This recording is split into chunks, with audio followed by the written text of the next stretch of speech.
Le Qatar brille, chaque jour un peu plus, à mesure que s'étendent les gratte-ciels de la capitale. La marina The Pearl est le nouveau joyau du pays. Le luxe s'étale sans retenue dans des magasins que seule une infime minorité peut se permettre de fréquenter. Arjun et Bishal travaillent ici jusqu'à la nuit tombée. 7 jours sur 7, 12 heures par jour, ils nettoient cette promenade huppée. Et c'est après 1 heure de bus qu'ils retrouvent leur dortoir.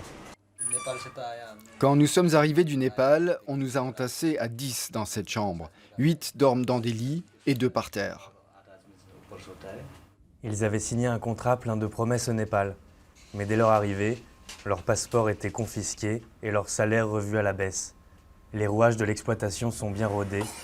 Ici, tous en connaissent les conséquences. Un travail harassant sous le soleil, pour une paye de misère, attendue parfois des mois. Ça, c'est à cause de la chaleur et de mes chaussures de travail. Si seulement on me donnait un jour de congé dans la semaine, je pourrais nettoyer et soigner mes pieds, me reposer un peu. La plupart de ces travailleurs n'ont pas pris un seul jour de repos depuis plusieurs mois. Pour chaque jour de congé, la punition est lourde. 3 jours sont décomptés du salaire.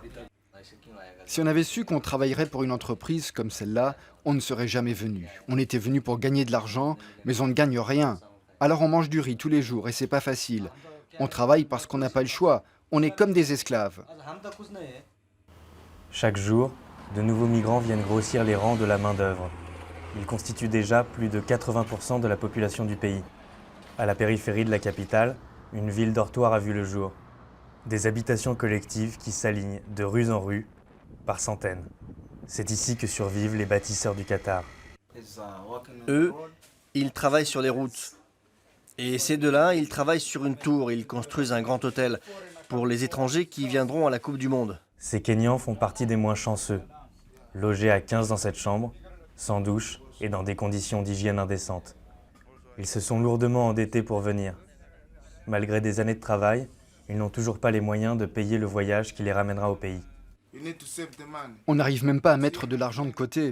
Si je continue, je vais pleurer parce que j'ai fait un emprunt et je ne sais plus quoi faire. Si quelqu'un me payait un billet d'avion, là tout de suite je rentrerai dans mon pays. Quelques mesures ont été prises pour faire reculer l'exploitation des travailleurs migrants au Qatar. Insuffisantes et trop peu appliquées pour que Arjun et Bishal voient leur quotidien changer.